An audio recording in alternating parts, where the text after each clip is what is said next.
आपके साथ मैं हूं जोहम रबा और आप देख रहे हैं यूपी की बात। गाजियाबाद के खोड़ा क्षेत्र का वार्ड नंबर 27 बदहाल हालत का जीता जागता उदाहरण बन चुका है। चारों तरफ फैली गंदगी और कूड़े से भरी नालियां और जगह जगह टूटी सड़कों ने लोगों का जीना मुश्किल कर दिया है।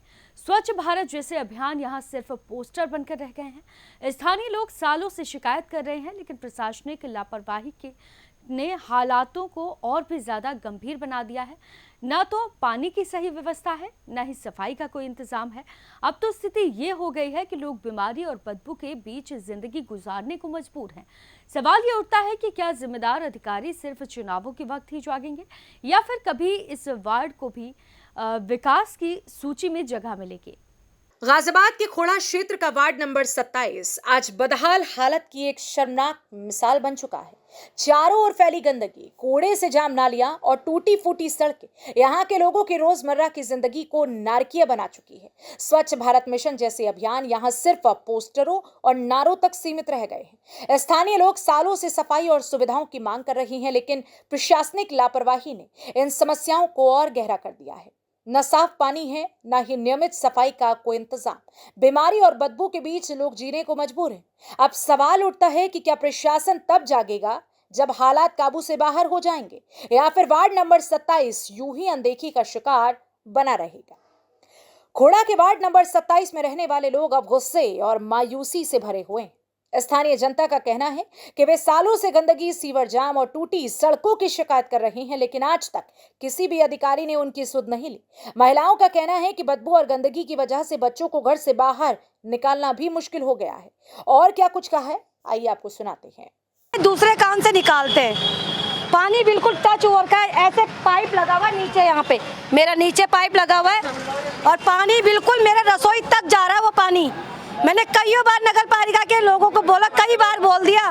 कूड़े से बहुत गंदगी मतलब दुकानों में जा रहा है, इधर से उधर जा रहा है और अच्छा नहीं लग रहा है। गंदगी को हटाएं तो अच्छी बात है। कितने टाइम से है गंदगी? ये हो गई 3 साल तो हो गई।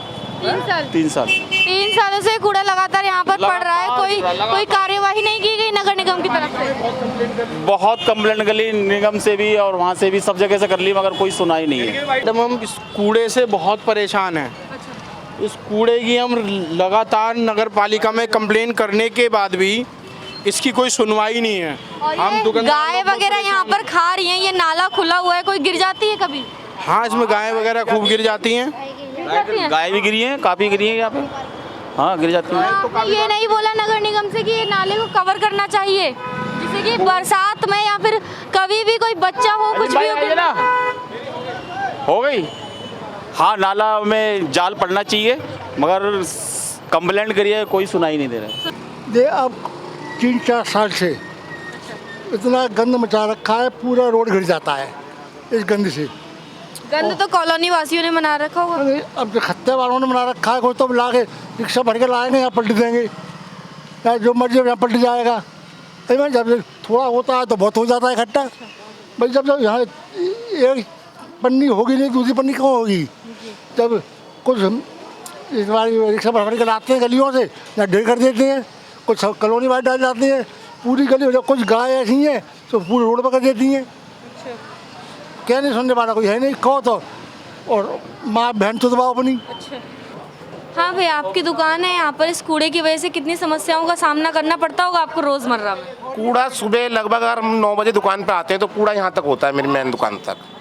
नगर पालिका की तरफ से कोई व्यवस्था नहीं होती है। कर्मचारी आते हैं और साफ करके जाते हैं कूड़ा, फिर उसके बाद एक खंभा आप देख रहे होगे यहाँ तक रहता है। सुबह का आलम ये रहता है कि अगर आप पैदल नहीं निकल सकते, बहुत सारे बच्चे यहाँ पर बसें आती हैं, जो बच्चे स्कूल जाते हैं, उन बच्चों को निकलने की जगह नहीं होती है, क्योंकि यहाँ आवारा पशुओं का जमघट लगा होता है कूड़े की वजह से। किसी दिन कोई किसी बच्चे के साथ हादसा होना यहाँ तय है बिल्कुल। अभी थोड़े दिन पहले ही एक लड़के के होगा 5-6 साल का, सांड ने टक्कर मार दी थी, वो नाले में गिरने से बचा था। अगर वो नाले में गिर जाता है, नाला 5 फुट गहरा है, तुरंत मर जाता वो। और यहाँ पर पहले भी ऐसे हादसे हुए हैं। बरसात में एक बेटा छोटा सा और माँ नाले में गिरी थी, अगर आपको ध्यान हो तो, पिछली बरसातों में तो यहाँ पर हादसे तो होना तय है लगभग लगभग। बरसात जब आती है, जैसे कि अभी हाल ही में कुछ दिनों बाद मानसून भी आ जाएगा, पिछला मानसून भी निकला है, तो क्या ये नाला ओवरफ्लो के रोड पे चला है? बिल्कुल चलता है जी, हर मानसून में चलता है हर ये? मानसून में आप 1 घंटे बारिश करवा लो और नाला ओवरफ्लो के रोड पे होगा। करीबन रोड पे 2 फुट पानी होगा। कोई सफाई वफाई कोई खास नहीं होती, सिर्फ हाउस टैक्स चाहिए होता है नगर पालिका को, इसके अलावा कोई व्यवस्था नहीं होती है। नालों के ऊपर ना नगर पालिका ने हाउस टैक्स लेने के बाद सुविधाओं के नाम पर झुंझुना दे रखा है यहाँ की जनता को।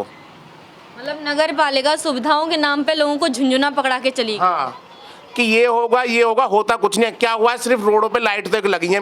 नगर पालिका में 7 साल हो गए इस नगर पालिका में चेयरमैन होते हुए, उसके अलावा कोई ऐसा कोई खास काम नहीं हुआ। अगर आप कहो कि रोड है, रोड तो हर नगर पालिका में बनेगा। कोई कहो कि आप सीमेंटेड रोड बने हुए हैं, ये तो हर नगर पालिका, किसी भी नगर पालिका को ले लो, बनने ही बनने। कोई ऐसी सुविधा बताओ ना जो मूलभूत सुविधाएं लोग जनता को दी हो। क्या दिया? खुला हुआ नाला दे दिया, गिर जाओ उसमें। किसी दिन आए दिन गिरते रहते हैं, बरसात में लोगों को पता नहीं होता कि पानी कहाँ है और नाला कहाँ है, गिर जाते हैं। तो आज हम थे गाजियाबाद के वार्ड नंबर 27 में खोड़ा कॉलोनी में। तो यहाँ हमने तमाम लोगों से बात की, जिसके बाद में उन्होंने बताया कि यहाँ लोगों के द्वारा इतना कूड़ा फेंका जा रहा है कि कूड़े का सुबह तक एक अंबार लग जाता है। नगर निगम वाले आते हैं, खाना पूर्ति करके अपने काम के नाम पे चले जाते हैं, और उसके बाद में भी लोग अपने जैसे ही सफाई होती है उसके बाद में भी लोग अपनी तरफ से कूड़ा डालते रहते हैं।